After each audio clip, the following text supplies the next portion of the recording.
Hello and welcome back to another episode of Abby, the podcast lady. I have been loving having guests on the show, all thanks to Podmatch. It's been hooking me up with some really great guests, and today is no exception. We have Julie joining us. Hi, Hello, Abby. Thank you Julie. so much for having me. And yes, major shout out to Podmatch. I love it. It is such a great service. I put off signing up for it for like 6 months, and I finally just got on. I'm like, why did I wait so long? Foolish girl. Right.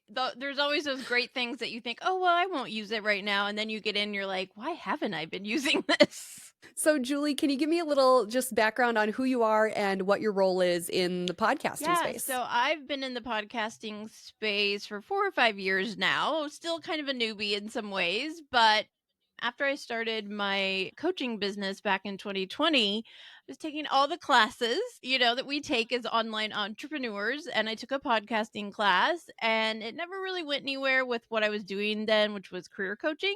So I decided to just forget that, do something fun, see if I even liked it. And that is where my first podcast, The Story of My Pet, was born. And I always say, for those watching video, that explains my background too, all my fun pictures. And so, 4 years later, now my whole business is podcasting. So I coach women to own their voice and share their story, whether it's as awesome guests like I am today, by starting their own show, or growing and expanding an existing one they had already started. And so I really see my role as helping more women get into podcasting because it's not going anywhere. It continues to grow and evolve.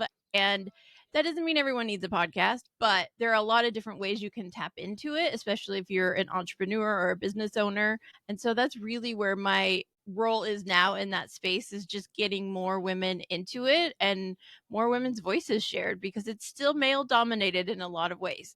Oh yeah, that there's no denying it's definitely still a male dominated industry. So I love that your role is to help get more women involved because we have some pretty awesome stories to Absolutely. share. Yes. And I think there's so much power in women sharing stories, because there's been things I've gone through in my life. It's like, I just wish I'd been able to talk to someone that was going through it, or had been through it, or had some better advice than what I got.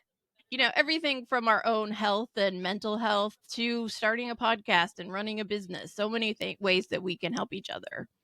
For sure. And today, our topic is something you touched on, and that is being a guest on other people's podcasts and how to be a great guest on other people's podcasts. Because anyone can stick a mic in front of someone and hope for the best and hope they give a good interview or hope that they're a dynamic person to have a conversation with. But it truly is a special skill set. And so I can't wait to hear all sorts of wonderful insight from you on being a great Yeah, podcast guest. when I shifted my business, I started a second podcast thinking everybody wanted to launch a podcast. But then I started networking a lot, and I'm like, okay, well, getting a wide variety of questions, especially women of a certain age, maybe. And I can say that as 48, women my age and older who'd never been in podcasting in any way.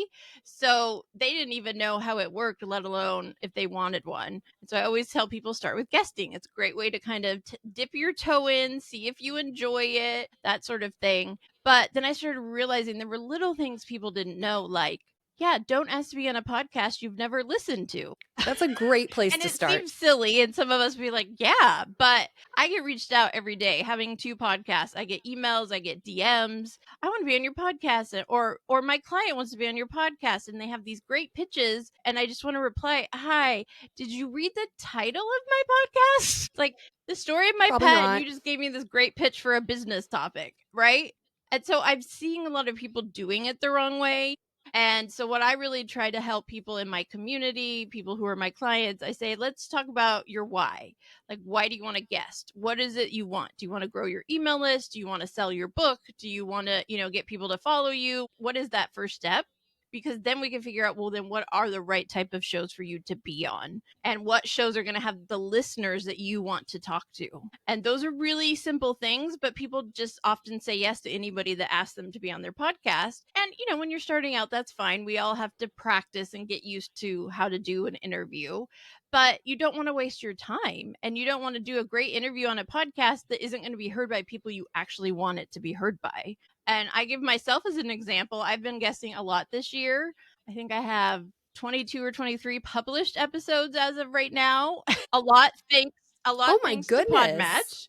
And, when I get matched, the first thing I do is go to see who listens to this podcast. And it's not that I can't and haven't been on some awesome shows hosted by men, but if I go there and I see it's hosted by men, it's almost all men guests, and they say their guests are male, that's great, but that's not my target audience. I speak to women and how women podcast and how women speak. So there are little things like that that doing Podmatch, doing a lot of research has helped me to realize the right and wrong places to be in.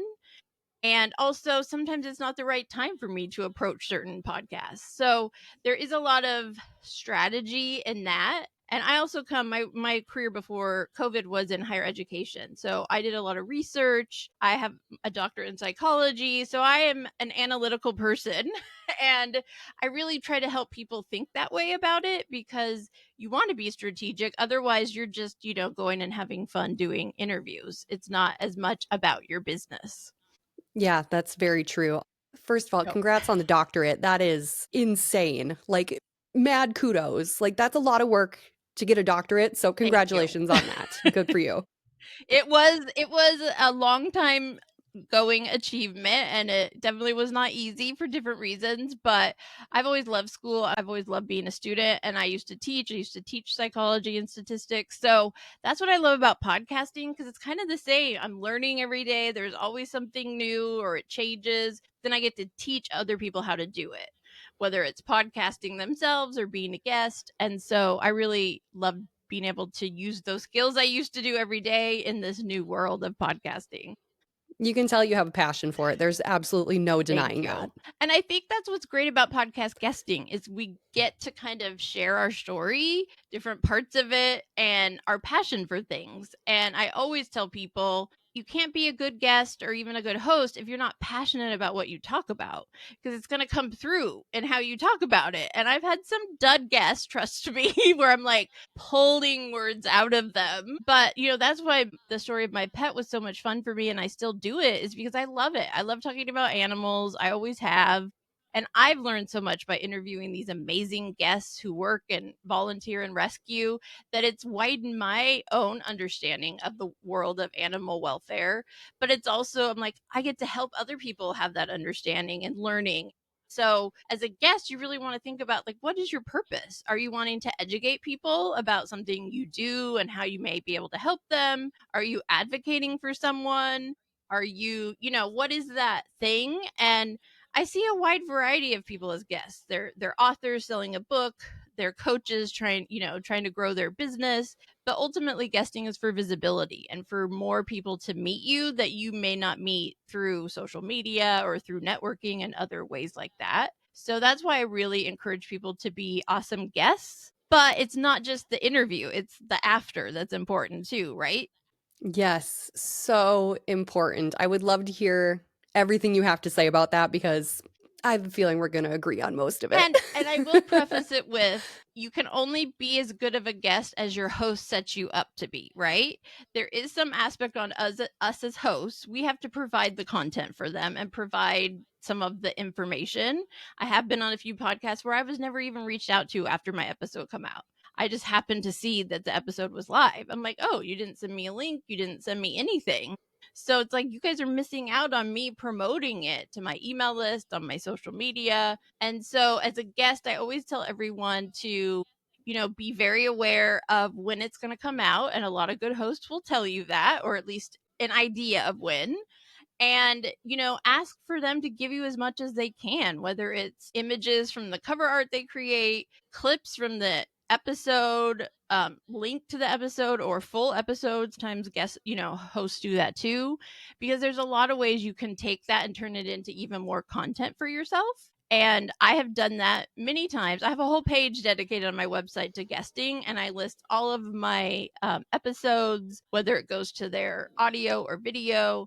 On my YouTube channel, I have a whole playlist, which is Julie guest episodes. And so I link every YouTube guest episode I am on once it's published. So then I'm boosting their channel as well as pulling more, traffic to mine. So there's a lot of little things like that that can really make a difference. and sending a dedicated email to your list, writing a newsletter or a blog post. I also have LinkedIn newsletters for both of my podcasts. So every time I have a new episode, I create a new article. So all the people that follow me on LinkedIn get a notification about it and they can read it, they can go listen or watch. And we can do the same thing as guests. We can link to our guest episode and talk about what we talked about. So guesting isn't just about the visibility, it's how you use it to gain visibility and use the content that you've created by being interviewed, right? That's what we want to do. We don't want to just, oh, well, they're going to promote it. No, you get to promote it too. Not only are you helping them to maybe find new listeners, but you're helping more people to learn about you and hear what you talk about and your story. One of my favorite features that Instagram has rolled out, I think it's only been in the past year, but in addition to like tagging someone and say like a clip from your podcast that you've turned into a reel, you can also invite them to be a collaborator. And then so it's populating on your page as well as their page. That feature, incredible. So incredible. We've seen so much growth for so many of my clients because of that feature alone. I absolutely love it. Tagging, resharing is great, but when you invite someone to be a collaborator, it becomes their content too. So not only are you sharing to people that might happen to see it in your stories, but everybody's going to see it if they go to your profile, and same with them. And that does make a big difference. And I think being a collaborator is that's really what guesting is. We're collaborating on this interview for your podcast, but it's also for my audience too, and I want to share it with them, and that may give you, Abby, some new listeners, who knows? But yeah, I really do love that collaborator. I think that is a great tool that Instagram gave us. I use it a lot, especially with my pet podcast, because a lot of times the people I'm talking to have small businesses or work directly with a rescue. And so I can invite them to be collaborators. And so then, my followers see it and they get boosts. They may get more follows or likes. And that makes a big difference to really small businesses, or especially small animal rescues that are having a hard time, being seen by more people. Right, exactly. I can see how that would be so valuable as someone who has a rescue dog myself and feels very passionately about helping rescue animals find homes. Simply just sharing their story and tagging them and just raising awareness can do so much work for those nonprofits of the world. Right. Doesn't matter what Yeah, the nonprofit I've is. actually I spoke at Podfest earlier this year about using podcasting as advocacy. And it's because you can really use it as a tool to broaden people's understanding of a topic. And it can be anything from, a lot of women podcasts talk about menopause and how to deal with it, where I talk about animal rescue and why you should foster and why you should adopt. And, there's just a huge education piece you can use podcasting with. So whatever your business may be, that's what you're using it for. As a guest, I talk about how I help my clients or how I teach them to do XYZ. And so that's really being a great guest, but it's also using that content. And one tool I always love to share, which is great for hosts and guests, is called Capshow. I don't know if you've heard of Capshow before. I have not. Tell me everything. Capshow is an AI tool that was built for podcasters by podcasters. And it's also woman founded, women owned, which I always love. And they basically created Capshow back in, I think, 2020, around then, because they had a podcast and they hated looking at a blank page for their episode description. They felt like they were starting from nothing, even though they had this great episode content. So they actually created it as a tool. You upload your audio or video, processes it, asks you some questions about what's being said in it, and then it creates a description, a title, a YouTube description, a blog post, a LinkedIn article, all the things. Yes. That is definitely one of my secret tools. That's amazing. Please tell me you have an affiliate link we can share with everyone on that. Because the great thing is you can use it as a guest too. And so one of the things that is a newer option they have is I can take the link from a YouTube video that is not mine, but it is me as a guest. I upload that and I say, this is not my content, this is someone else's, but I'm in it. And then they do the same process and it gives me all of that. I mean, it will not give me obviously a podcast description or YouTube description, but it gives me social posts, it gives me a blog post, it gives me a LinkedIn article. So it takes my words being interviewed and creates this content that makes it so much easier for me to put it out in multiple places at once.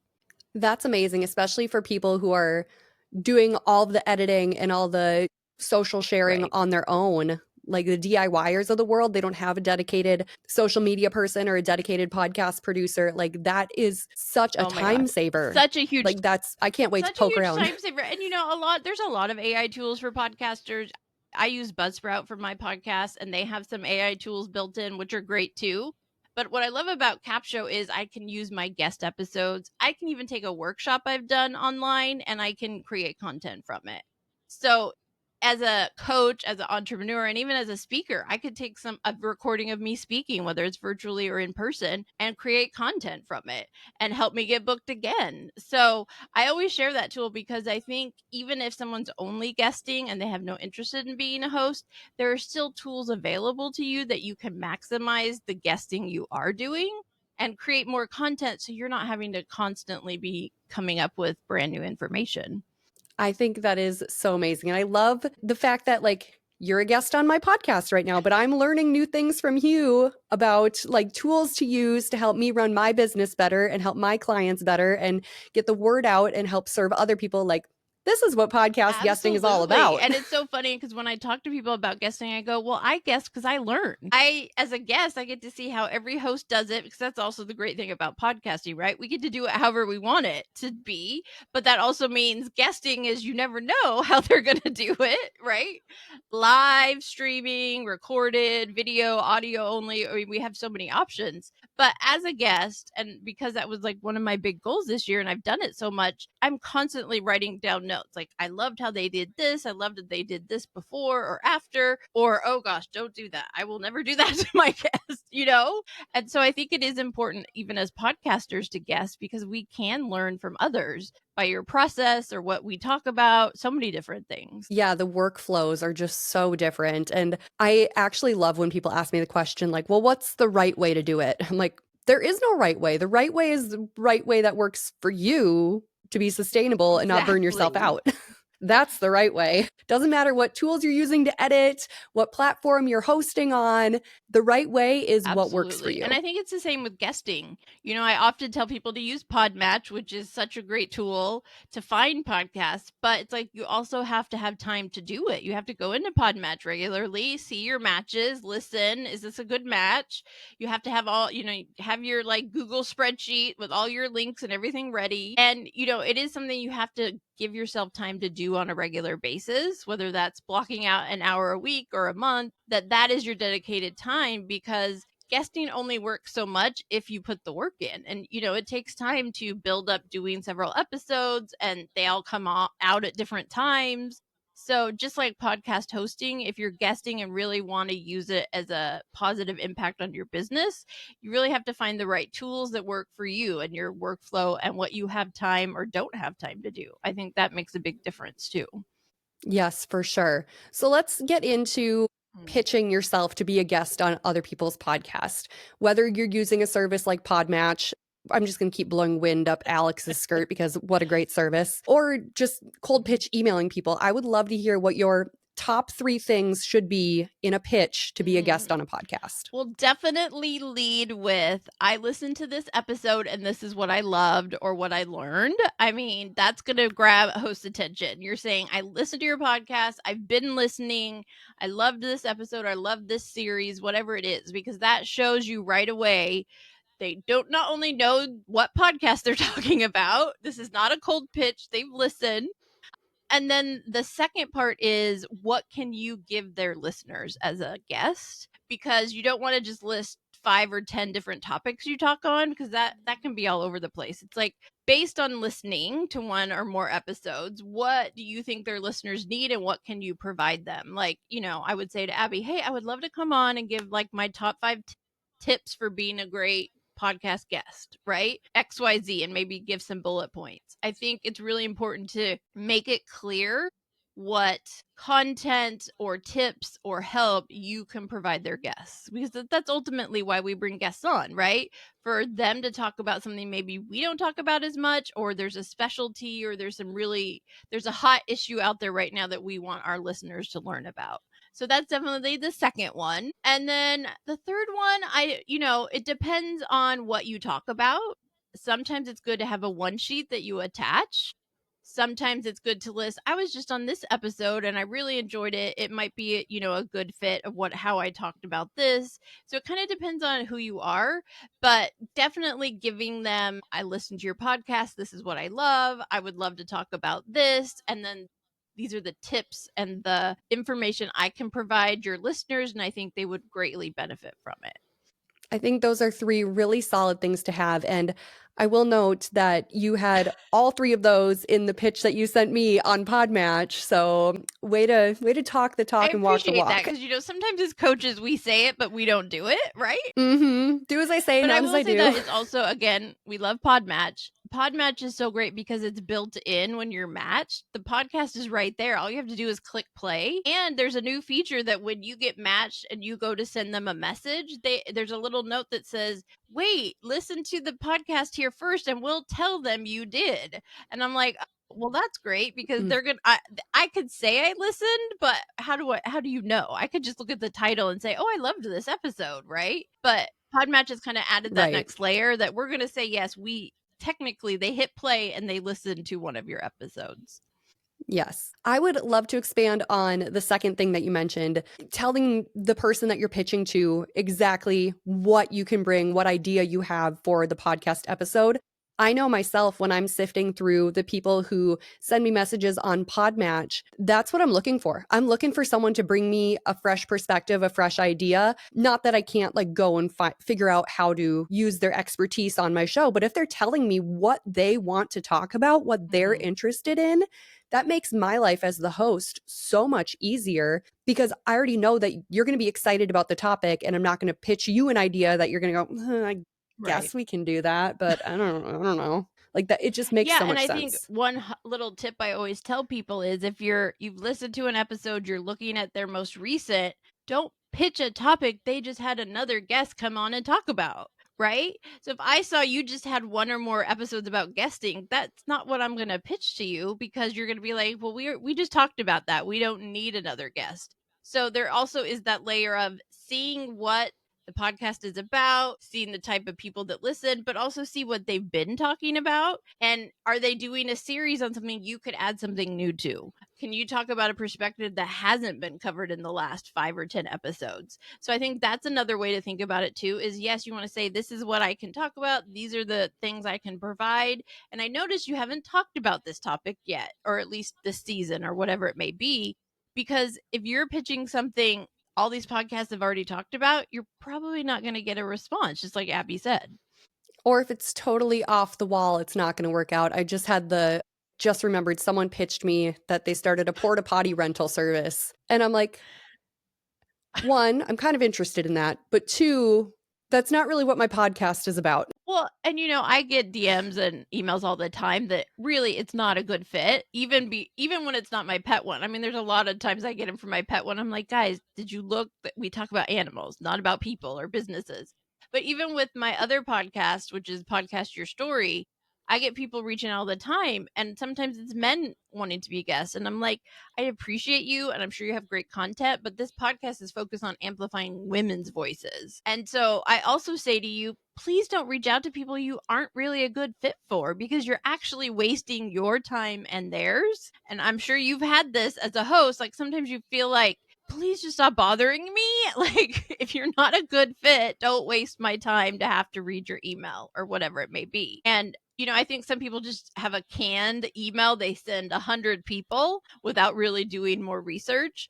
So please, whether you're on Podmatch where you can do it, or I always talk about listennotes.com, that is a great search tool, it is a podcast directory. You can see all sorts of data about podcasts and what they talk about and how they do their podcast that you're not going to see like when you're on YouTube or in Apple Podcasts. So there's little things like that you can use to pitch yourself in a way that is going to be unique and different from other guests that they've had recently or just other guests that have been pitching them. You want to stand out in some way. Yes, for sure. So you mentioned your podcast, Your Story, and I actually really want to talk to you about your podcast, Your Story Mm. community membership on your website. Tell me all about that. First of all, your website colors, so much fun. Like I clicked on that, I'm like, it's Thank you. beautiful. I love it when people say that because I just have so much fun with it. I was in higher education for 20 plus years. And, it's school colors. We had to dress a certain way, all that stuff. So now I'm just like full into I love pink and sparkly things. And so I appreciate that. But yeah, my membership, the Podcast Your Story community really is for anyone in podcasting or wanting to get in it. I do a variety of things from bonus workshops to live group coaching. So if someone is a guest or wants to be one, wants to launch, wants to grow their show, I try to give pieces of content every month for everybody. But that membership really grew out of me doing a lot of networking. So I created a networking community called the Women's Podcaster Party. I thought that sounded fun. And for almost two, I yeah, want to go to right? that party.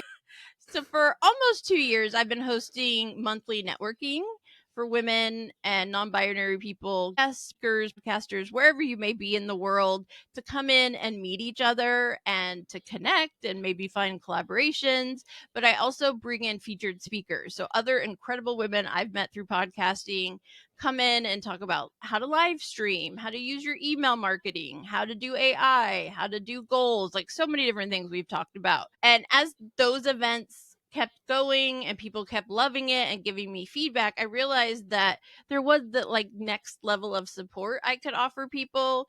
And so I do that in my membership, and it's a very low cost because I know everything costs more right now. So I'm trying to keep it reasonable, but I really offer, different things for different people. And I ask my members, hey, what do you guys want? I just did one on sponsorships and how to use sponsorships in your podcast. So I also listen to my members and hear what they need support with.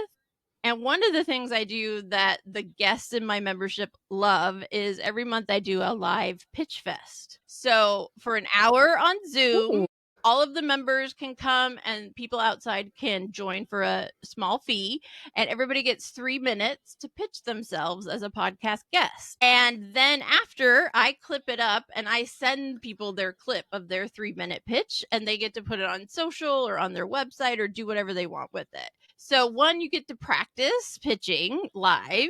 You get to hear how everyone else pitches themselves. And everybody has said every month that they learn from hearing everybody else talk about it and the different ways they say things. Are like, oh, I love how you said it like that, So we also learn from each other. And then I have some hosts who come live and they'll talk about their podcast and what kind of guests they're looking for. And I have a running list of podcasts within my community that are always looking for guests that I share with anyone who comes. So that is something I've as a newer option in the membership that people really have responded to and really enjoy doing it. They have a lot of fun getting to practice like that, but they also feel like they really get some good feedback from it and are able to kind of be more comfortable in pitching themselves after that. What a wonderful, first of all, concept. Two, the offerings are, I have never heard of anyone doing a live pitch fest. That is so unique and so special. And just the fact that you're doing what you can to keep the costs low in the economy right now, like you're out here doing the Lord's work, for lack of a Yeah, better I'm term. so sick of the emails. Next month, your option is going up. I'm like, guys, we can't. If everything's raising $5 or $10, something has to give, right? And I Mhm. actually saw a version of the Pitch Fest in another community I'm in called the Feminist Podcast Collective, which I really love that community too. And hers was different, that it was outside of the membership, people coming in to pitch all the podcasters in the community. So I made it a little different for mine and I kind of let people do it differently. But that's also why I love being in other people's communities, because I get ideas and I kind of play with it to see how it works for people in my membership or just, people that I know in podcasting. So I love trying new things and seeing if it lands or not, because it doesn't always. But I've found community has been so important to me as a podcaster. I was very lucky to find an incredible community early on that I always say, if I hadn't found it, I don't think I'd still be podcasting today. And so I try to kind of pass that on to people, because I know it can be really isolating. It can be overwhelming, especially when you're hosting by yourself and doing all the work and you feel like, is anyone listening? Am I making any progress? So it is important to have other people in the space of podcasting that you can check in with, you can ask questions of. And that's really what I try to do both in my networking community and in my membership. It is so true. This industry can feel really isolating, especially like I'm in it full time. This is my full time career. I'm self employed. I make podcasts for people. But most of the time, I'm sitting right here in my little corner of the basement, just editing. And then I'll record my own podcast. I'm like, is everybody just screaming into the void? Is there anyone on the other side of the void?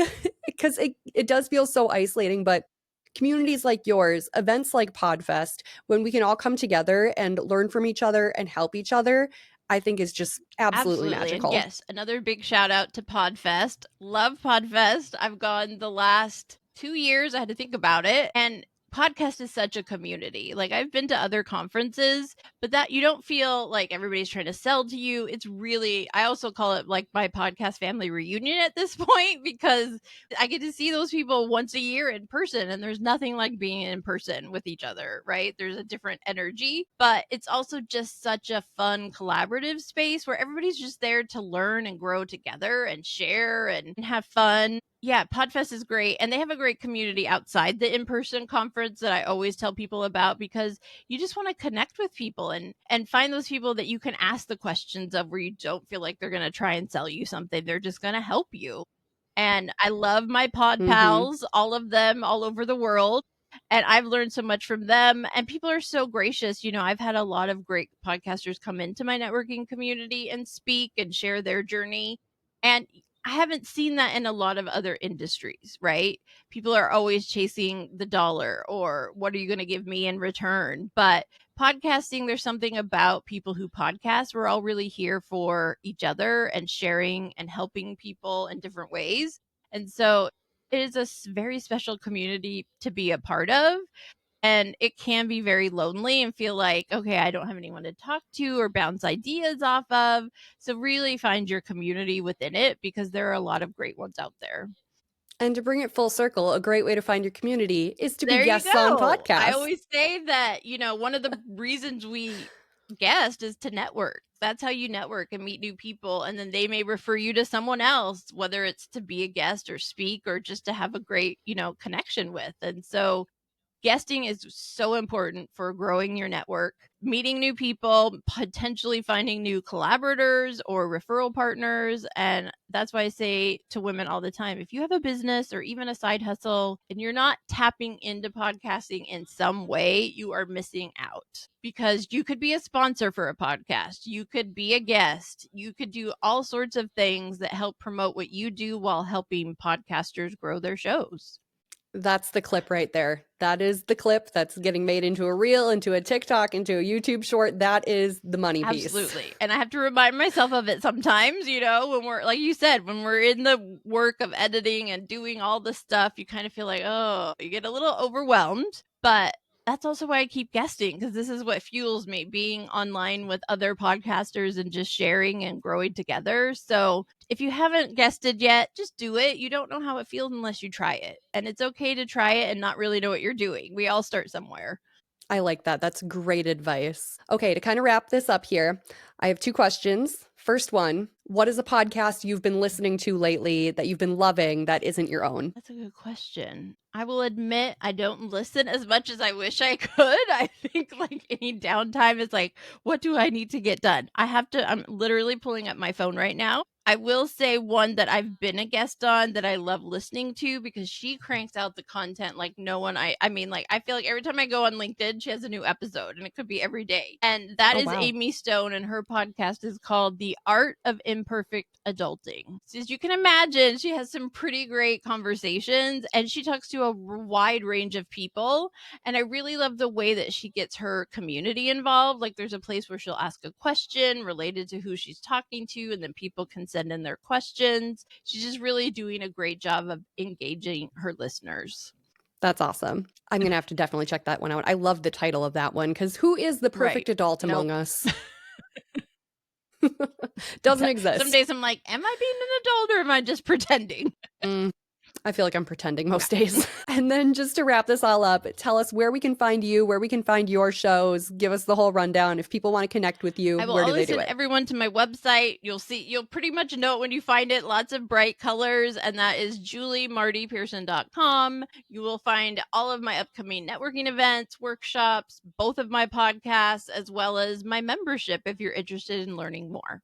Awesome. Well, Julie, this has been such a treat. Thank you so much for being on my show. Thank you for being a wonderful guest and sharing your insights. And I can't wait to see you in person at Podfest this year. We'll have to I connect know, when we're I'm both there. excited. Oh, it's coming up very soon. I'm like, oh wow, that's soon. But yeah, I know. that is also the fun thing. I've met all these different podcasters this year. I'm like, hey, I get to meet some of you in person.